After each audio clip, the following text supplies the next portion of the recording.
26 கோடி மக்கள் நேரடியாக இந்த 100 நாள் வேலையில் ஈடுபட்டிருக்கிறார்கள், செய்து கொண்டிருக்கிறார்கள். 26 கோடி தொழிலாளிகள் அப்படின்னு சொல்லும் பொழுது அந்த தொழிலாளிகளின் குடும்பங்களை கணக்கில் எடுத்தா இது அப்படியே 5 மடங்காக இதை பயனாளிகளாக குடும்பங்களாக கணக்கிடும் பொழுது எங்கேயோ போகும். தொழிலாளிகளோட எண்ணிக்கை தான் 26 கோடி. இந்த 26 கோடியின் குடும்பங்களின் வரையறையை கொண்டு வரும் பொழுது அது அப்படியே 5 மடங்காக மாறிவிடும். மோடியோட கவலை என்ன? நாட்டில் இருக்கிற 100 நாள் தொழிலாளியை பற்றியோ அல்லது வறுமையில் வாடிக்கொண்டிருக்கின்ற மக்களை பற்றியோ, ரேஷன் கடைகளில் அன்றாட பொருளை வாங்கி வாழ்க்கை நடத்தி கொண்டிருக்கின்ற தொழிலாளர்களின் வாழ்க்கை பற்றியோ அவருக்கு கவலையே கிடையாது.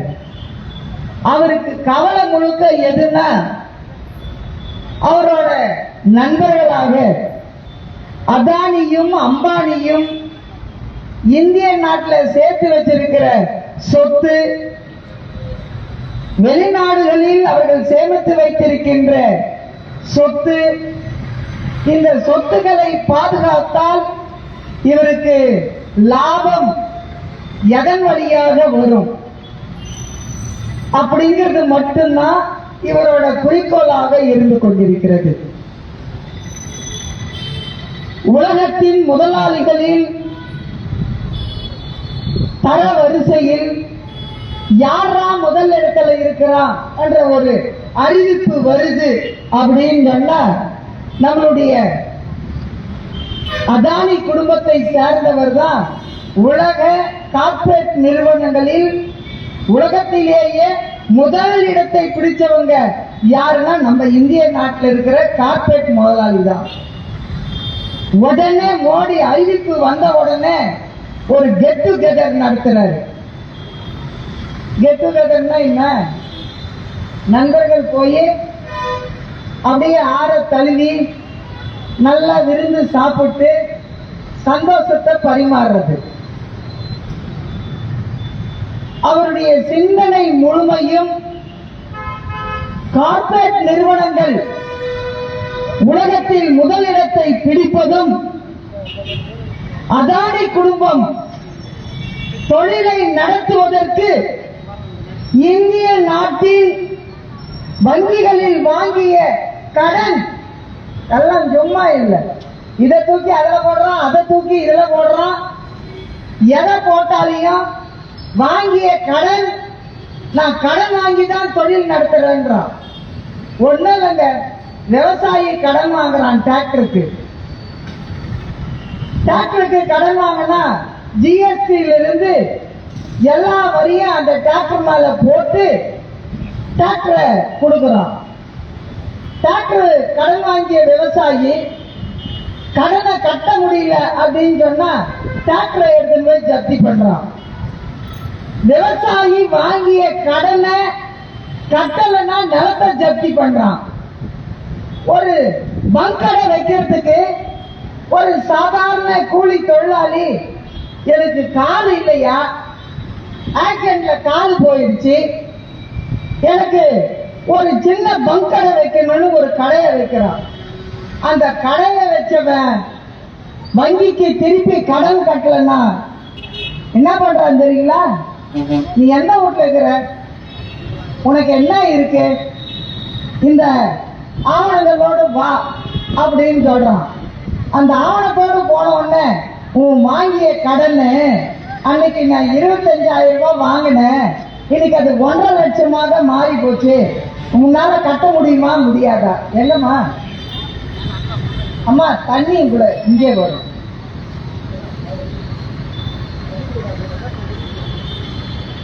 பக்கத்துல அம்மா உணவகத்துக்கு 12:30 மணிக்கு தான், ஒரு 5 நிமிஷத்துல முடிச்சுக்கலாம். சாதாரண ஏழை தொழிலாளர்கள் கட்டவில்லை என்றால், கட்டவில்லை என்று நோட்டீஸை கொடுக்கறதுக்கு முன்னாடியே ஜப்தி நடவடிக்கை எடுக்கிறாங்க. அப்ப சாதாரண தொழிலாளி கடன் வாங்கலன்னா ஜப்தி பண்ற இவர்கள் அதானியும் அம்பானியும் பட்ட 14 லட்சம் கோடியை வராக்கடன், என்ன கடன்? வராக்கடன். அந்த கடனை அப்படியே மோடி அரசு ரத்து செய்கிறது. நம்ம ஜோசப் விஜய் மோடி கிட்ட தான் ரகசியத்தை எல்லாம் கேட்கணும். சரியா? பெரும் கார்பரேட் நிறுவனங்கள் வாங்கிய கடனை கட்ட முடியலன்னு சொன்னா வரா கடன் சொல்லி அத 14 லட்சம் கோடியை ரத்து செய்கிற மோடி ஏழை எளிய 100 நாள் தொழிலாளிகளோட வயிற்றில் அடிக்கிறது நியாயமா? கவலையே இல்லை மோடிக்கு. யாருக்கு நியாயா வேலை கொடுக்கணும்? அம்பானி பின்னாடியும் அத்தானி பின்னாடியும் போனோம்னா நமக்கு வருவாய் எங்கேயோ போகுது. ஒண்ணு இல்லைங்க, குஜராத்தில் மோடி முதல்வராக ஆட்சி செய்து குஜராத்தையே தலைகீழாக மாற்றி பெரும் வளர்ச்சி அடைய செய்தார் அப்படின்னு கார்பரேட் நிறுவனங்களும் மத்திய அரசும் மாத்தட்டி கொள்ளுது. ரொம்ப பெருமையா பேசிக்கிறாங்க. ஆனா உண்மை என்ன தெரியுங்களா? உலகத்தில் இருக்கிற டைமண்ட் வியாபாரிகள், வைர வியாபாரிகள், அந்த வைர வியாபாரிகள் அனைவரும் சந்திக்கிறதுக்கான மிகப்பெரிய மாளிகையை குஜராத் மையத்தில் கட்டி இருக்கிறார். டைமண்ட் வியாபாரிகள் அவ்வளவு பேரும் இந்தியாவிற்கு வந்து உலகத்துல வியாபாரம் செய்த அவ்வளவு பேரும் குஜராத்தில் வந்து தங்கி வைர வியாபாரத்தை செய்யலாம். அது நாட்டுக்கு லாபம். ஆனால் ஏரி குளங்களை வெட்டி, காவாயம் கண்டாயம் வெட்டி, மண்ணவாரி போட்டு நிலத்தடி நீரை பாதுகாத்து ஆக்கப்பூர்வமான பணிகளை செய்கிற 100 நாள் தொழிலாளி அவன் வேர்வைதான் வைரமா மின்னுது. அவன் உடம்புல ஊத்துற வேர்வையை பத்தியோ அவன் உழைக்கிற உழைப்பை பத்தியோ கவலைப்படாத மோடி குஜராத்தில் இருக்கிற வைர வியாபாரிகளின் கையோடு கைகோர்த்து நிற்கிறார். வைர வியாபாரமா கார்பரேட் நிறுவனங்களோடு கை காக்கிற வேலையா? கார்பரேட் நிறுவனங்கள் வாங்குகின்ற கடனை வராக்கடன் என்று சொல்லி ரத்து செய்கிற மோசமான நடவடிக்கையை மோடி செய்து கொண்டிருக்கிறார் என்றால் 26 கோடி மக்கள் இந்த தொழிலில் ஈடுபடுகின்ற 100 நாள் தொழிலை மோடி தலைக்கீழாக புரட்டி போடுறாரு. இனிமே மகாத்மா காந்தி தேசிய ஊரக வேலை உறுதி சட்டம் கிடையாது. அதற்கு மாறாக பிபிஜி ராம்ஜி திட்டம். எனக்கு எந்த ராமனும் வேண்டாம், எந்த பிபிஜியும் வேணாம். காந்தி அவர்களால், காந்தியின் பெயரால், தியாகத்தின் பெயரால் உருவாக்கப்பட்ட அந்த சட்டம் உழைக்கின்ற ஏழை தொழிலாளியின் வறுமையை போக்குகின்ற சட்டத்தை நடைமுறைப்படுத்தி பெண்கள் முழுமையும் முழுமூச்சாக அதை பயன்படுத்தினாங்க. கொரோனா காலத்துல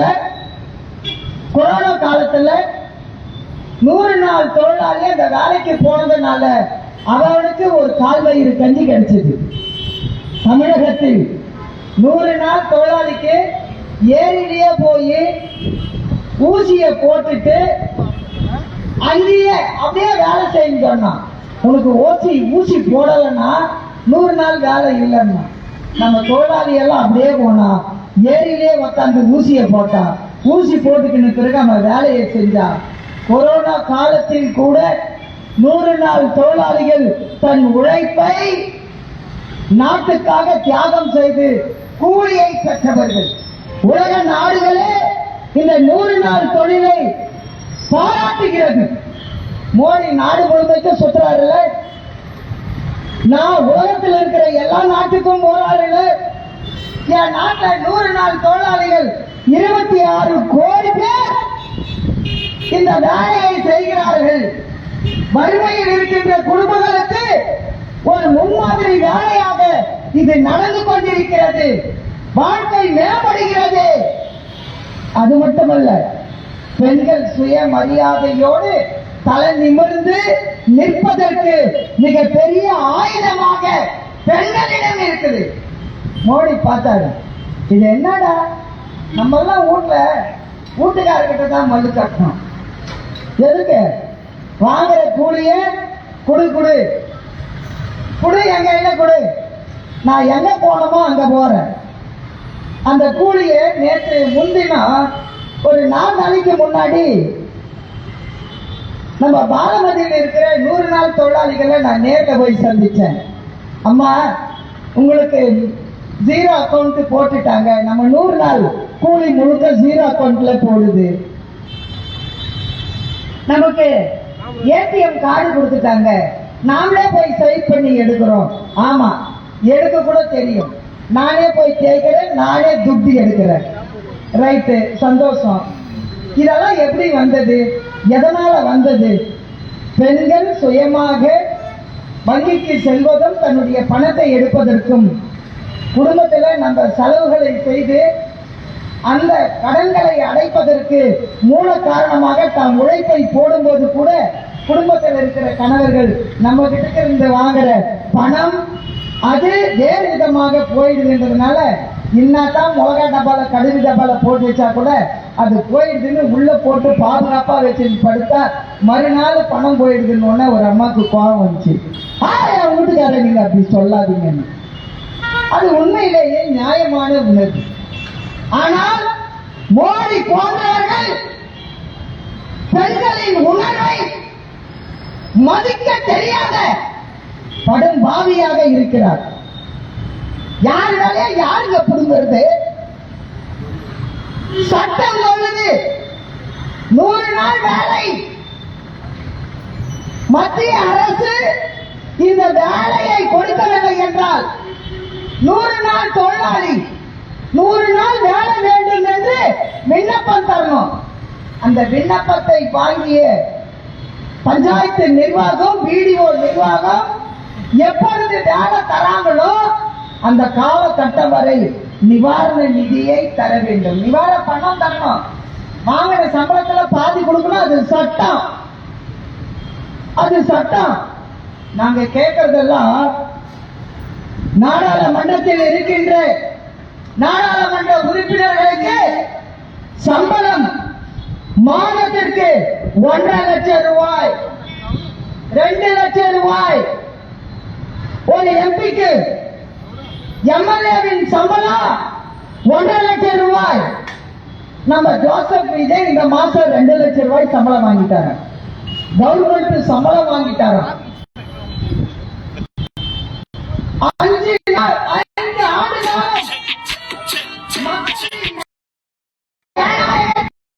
ஆண்டுகள் நடத்தப்படுவது ஜனநாயக உரிமைகளை, கடமைகளை பாதுகாக்கின்ற சட்டத்தை பேசுகின்ற இடத்தில் அமர்ந்து கொண்டிருப்பவர்கள் இன்னைக்கு என்ன பண்றான்? மாசமான சம்பளத்தை வாங்குறான். எங்க கடவால பிடிச்சான்? எங்க மண்ணட்டிய பிடிச்சான்? எந்த இடத்துல கீழே குடிஞ்சு மண்ணவாரி போட்டான்? எந்த காவாயை சரி பண்ணா? எந்த எம்பி என்ன வந்தானா? எந்த எம்எல்ஏ வந்தானா? பாதிகளை உங்களுக்கு நாங்க ஓட்டு போட்டு அம்சல.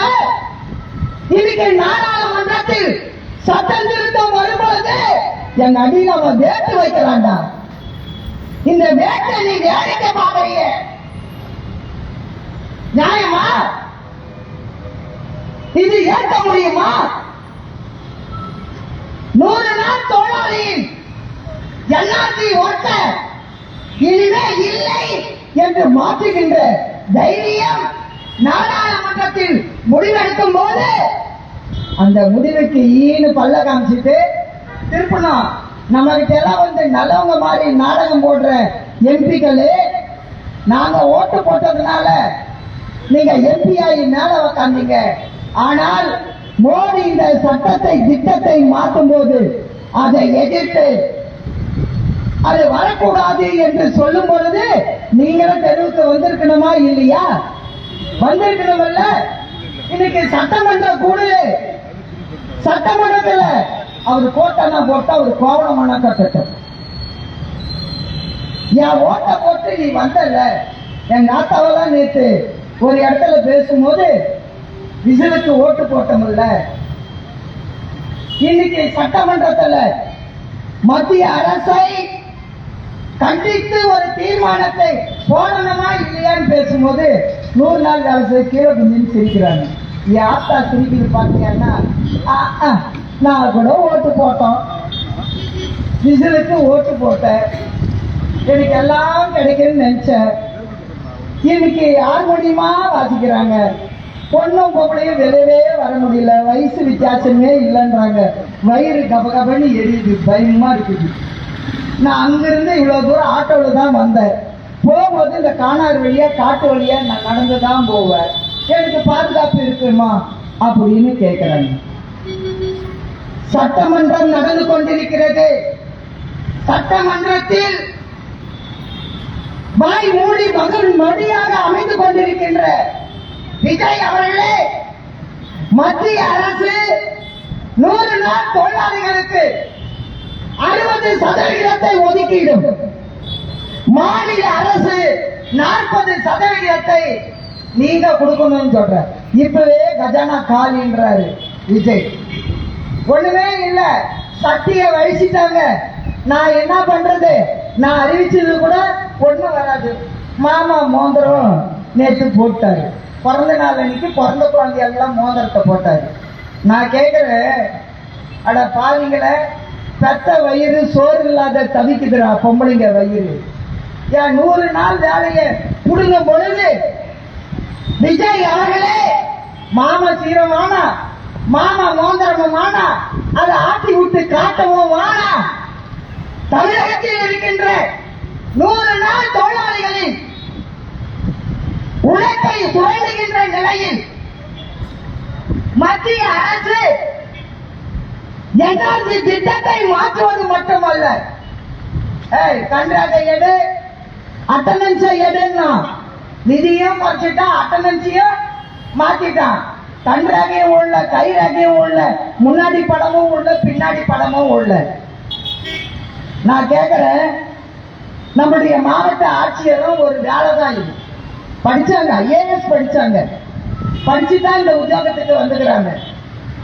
அவங்க கைரேகை வைக்கணுமா வேணாமா? கன்ரேகை அவங்களுக்கு எடுக்கணுமா வேணாமா? இதுவும் ஒரு வேலை தானே. கலெக்டருக்கு கன்ரேகை வேணாமா? சட்டமன்றத்திற்குள் உள்ள போயிருக்கிற சட்டமன்ற உறுப்பினர்களுக்கு இந்த தமிழக அரசு கன்ரேகை எடுக்குமா? ஒதுக்க மாட்டாங்க. திரும்பி எம்எல்ஏக்களுக்கு கன்ரேகை என்ன அட்டண்டன்ஸ்ல? உண்மையிலேயே எம்எல்ஏக்களுக்கும் உள்ள கையெழுத்து தான் போடணும். அட்டண்டன்ஸ் லாபியில வச்சிடுவாங்க. லாபினா எல்லாம் சந்திக்கிற இடம். அட்டண்டன்ஸ் அங்க இருக்கும். அந்த அட்டண்டன்ஸ்ல கையெழுத்து போட்டு தான் போடணும். நான் கேட்கிறேன், முதல்வர் உட்பட கையெழுத்து போடுகின்ற இடம், இவர்கள் எல்லாம் கையெழுத்து போடலாம். எம்பி எம்எல்ஏக்கள் கையெழுத்து போடலாம். மாவட்ட ஆட்சியரிலிருந்து தாசில்தாரிலிருந்து எல்லாம் கையெழுத்து போடலாம். ஆனால் கடைநிலை ஊழியராக கிராமந்தோறும் வேலை செய்து கொண்டிருக்கின்ற 100 நாள் தொழிலாளியை கைரேகையும் இல்ல, இன்னைக்கு கையெழுத்தும் இல்ல, கண்ரேகையை வெயிடான்னு தொழில்நுட்பத்தை கொண்டாந்து புள்ள போட்டுட்டு ஆளை குறைக்கிற ஏற்பாட்டை செய்யறான். கண்ரேகை உள்ளையா? அந்த குழுவுல எடுத்த 20 பேருக்குமே வேலை கிடையாது. ஒருத்தருக்கு உள்ளனா 20 பேருக்குமே வேலை இல்லை. அப்படின்னா என்ன அர்த்தம்? உனக்கு தெரியல, நீயா குறைக்காத, நான் குறைக்கிறேன் பாருன்னு குறைக்கிறேன். வேலைய அவனே ஆட்குறைப்பு வேலையை செய்கிறான். இதுதான் மத்திய அரசின் சட்டத்தில் இருக்கின்ற மிக பெரிய ரகசியம். இந்த ரகசியத்தை நடைமுறைப்படுத்துகின்ற ஆயுதங்களை கைவிட வேண்டும். சட்டமன்ற கூட்டத்தொடரில் தமிழக அரசு 100 நாள் தொழிலாளிகளுக்கான மகாத்மா காந்தி தேசிய ஊரக வளர்ச்சி சட்டத்தை திருத்தாத, அதை மாற்றாத தமிழக சட்டமன்றம் இதை நாங்கள் மண்டையம்மா உட்காருமா சந்தோஷமா சாப்பிட்டு சிரிக்கிற இதை மாற்றக்கூடாது, தொழிலாளிகளின் உரிமை சட்டம் அப்படின்னு மோடி அரசுக்கு எதிராக ஒரு தீர்மானத்தை கொண்டு வர வேண்டும். ராம்ஜி திட்டம் தேவையில்லை. இது எங்க தமிழ்நாட்டில் நாங்க நடைமுறைப்படுத்த மாட்டோம். தமிழகத்தில் எவ்வளவு பேர் வேலை செய்யறாங்களோ அவ்வளவு பேருக்கான முழு கூலியையும் கொடுக்கணும். இப்ப நாம கோரிக்கை வச்சிருக்கோம் 200 நாள் வேலை 700 ரூபாய் கூலி. கேரளாவில் 560 ரூபாய் கூலி. கேரளாவில் 560 ரூபாய் கூலி. இன்னொரு மாநிலத்தில் இவை சிறப்பாக கூலியோடு விவசாயம் சார்ந்த பணியோடு நடக்கும் பொழுது தமிழகத்தை ஆட்சி செய்து கொண்டிருக்கின்ற ஜோசப் விஜய் அவர்களே தமிழகத்தில் கிராமந்தோறும் வேலை செய்திருக்கின்ற 100 நாள் தொழிலில் மண்ணம் போடாத, தொழிலாளியின் வாழ்க்கையில் வாக்களிசிய போடாத மத்திய அரசு செய்கின்ற தவறுக்கு எதிராக சட்டமன்றத்தில் தீர்மானத்தை நிறைவேற்றி பிரதமரை சந்திக்கும் பொழுது இந்த திட்டத்தை கைவிடுங்க அப்படின்ற ஒரு எதிர்ப்போடு தமிழகம் முழுமையும் இந்திய நாடு முழுமையும் 100 நாள் தொழிலாளர்கள் கடுமையாக இறங்கி மத்திய மாநில அரசுகள் மகாத்மா காந்தி தேசிய ஊரக வேலை உறுதி சட்டத்தை நீக்குகின்ற மோடியே இதை நீக்காத, மகாத்மா காந்தி சட்டம் எங்களுக்கு வேண்டும், ராம்ஜி திட்டம் எங்களுக்கு வேண்டாம் என்ற கோஷத்தை முன்வைத்து இந்த இயக்கம் நடந்து கொண்டிருக்கின்றது. இந்த இயக்கத்தின் பிரதிபலிப்பாக வேலூர் மாவட்டத்தின் குடியாத்தம் பகுதியில் கோட்டாட்சியர் அலுவலகத்திற்கு முன்பாகவும் வேலூர் தலைநகரத்தில் மாவட்ட ஆட்சியரின் அலுவலகத்தின் முன்பாகவும் நடத்தி கொண்டிருக்கின்றோம். தமிழகத்தில் இருக்கின்ற எல்லா மாவட்ட ஆட்சியர் அலுவலகங்களுக்கு முன்பாக பெரும் திரள் இயக்கங்கள் நடந்து கொண்டே இருக்குது. ஆனா மோடி என்ன தெரியுமா பண்ணாரு, நம்ம போட்ட நோட்டீஸ் இத பார்த்த உடனே அவரு போன வியாழக்கிழமையே வேலையை கொடுத்துட்டாரு இல்லையா? கணக்கு எடு, என்ன மாதிரி எடு, எல்லா தொழிலாளிக்கும் வேலை செய்ய வேலை கொடுத்தாரு. இங்க இருந்து நான் கட்டுப்பிடி போனேன். உலக வரலாறு என்ன தெரியுங்களா? இந்த வேலையில தான் மேற்சாதி கீழ்ஜாதி வித்தியாசம் இல்லாம இந்த மாதிரி தான் எல்லாரையும் ஒன்னா காணாத்தலை இறக்கி விட்டான். எல்லாத்தையும் ஒன்னா காணாத்தலை இறக்கி விட்டான். யாருக்குமே வேலையே இல்லைன்னு சொல்லல. நாங்க கேட்கிறோம், இவ்வளவு நாள் வேலையே சொல்லாத நீ நாடு தழுவிய இயக்கம் என்று சொல்லும் பொழுது எல்லா தொழிலாளிகளுக்கும் வேலை என்று முடிவெடுத்திருக்கிற நீங்க இதை நாங்கள் வரவேற்கிறோம். அதே நேரத்தில் நாடாளுமன்றத்தில் போட்டிருக்கின்ற தீர்மானத்தை நீங்கள் வாபஸ் வாங்க வேண்டும். மத்திய அரசு மாநில அரசுகளின் உரிமையை பறிக்கக்கூடாது, பஞ்சாயத்து நிர்வாகங்களின் உரிமையை பறிக்கக்கூடாது. எங்க அம்மாங்களுக்கெல்லாம் ஒரே சிரிப்பு தான். என்ன, அடுத்த முறை நடக்கிற கிராம சபா கூட்டத்தில் இனிமே 100 நாள் வேலை திட்டத்தில் தீர்மானம் போட முடியாது, அதை பத்தி நீ அங்க பேசக்கூடாது. இந்த நிதி நேரடியாக பஞ்சாயத்து நிர்வாகத்துக்கு கிடையாது, அவங்க கண்காணிப்பு கிடையாது. எல்லாம் அவரு சொல்றாரு, நேரா பிடிஓவும் கலெக்டர் அம்மாவும் பக்கத்துல அட்டை வச்சு உங்ககிட்ட வந்து பேச போறாங்க. எந்த வேலைன்னு அவன் தான் சொல்லுவான், எந்த வேலை செய்யலான்னு மத்திய அரசு தான் முடிவெடுக்கும். அப்ப பஞ்சாயத்து நிர்வாகத்தின் அதிகாரத்தை புடுங்குவதும் ஒவ்வொரு மாநிலத்தின் சுயாட்சியின் மீது கை வைப்பதும் மத்திய அரசின் ஒரு மோசமான கொள்கையாக இருந்து கொண்டிருக்கிறது. இது ஏதோ எங்கேயோ நடக்கிற விஷயம் அல்ல. மாநில அரசின் முழு உரிமையும் பறிக்கின்ற மத்திய அரசு கிராமந்தோறும் இருக்கின்ற பஞ்சாயத்து நிர்வாகத்தின் உரிமையையும் பறிக்கிறது. நம்ம தலைவர்களுக்கெல்லாம் இன்னும் 6 மாசம் தான் தேர்தல் வந்துடும். நம்ம ஏன் பேரை கெடுத்துக்கணும்?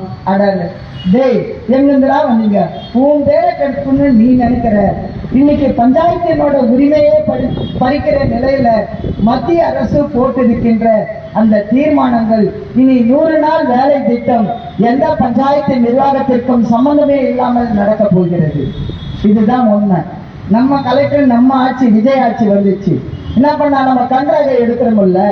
இன்னைக்கு கரண்ட் இல்ல, லைட்டை மாத்தணும் அப்படின்னு சொன்னா எவன் ஏறானா அவன் போட்டாவே எடு, எவன் பைப் ரிப்பேர் பண்றானா அவன் படத்தை எடு. அப்ப இதெல்லாம் எடுத்து அமிச்சாதான் அது உண்மையான வேலை என்று சொல்ற நிலையில போயின்னு இருக்கு. மிக பெரிய ஆபத்தை பஞ்சாயத்து நிர்வாகம் உரிமைகளை இழந்து பஞ்சாயத்து நிர்வாகத்தை செயலிழக்கின்ற நிலையில் மத்திய மாநில அரசுகளின் மோசமான கொள்கையால் மக்களுக்கும் பஞ்சாயத்து நிர்வாகத்துக்கும் இருக்கின்ற தொடர்பை அறுத்து விடுவதும் மத்தியில் ஆட்சி செய்து கொண்டிருக்கின்ற மோடி அரசு மக்கள் விரோத, தொழிலாளர் விரோத, விவசாயிகள் விரோத, விவசாய கூலி தொழிலாளர்களின் விரோத செயலை கடைபிடித்துக் கொண்டிருப்பதை ஒருபோதும் கம்யூனிஸ்ட் கட்சிகள் ஏற்றுக்கொள்ளாது. அந்த நிலையில்தான் இன்றைய தினம் நாடு முழுவதும் நடந்து கொண்டிருக்கின்ற இந்த இயக்கத்தின் ஒரு பகுதியாக வேலூர் மாவட்டத்தில் அகில இந்திய விவசாய தொழிலாளர் சங்கம் நடத்துகின்ற இந்த போராட்டத்தில் வைத்திருக்கின்ற கோரிக்கைகள் வெள்ளட்டும் வெள்ளட்டும் என்று வாழ்த்தி இந்த போராட்டத்தினை நிறைவு செய்து வைக்கின்றேன். நன்றி, வணக்கம்.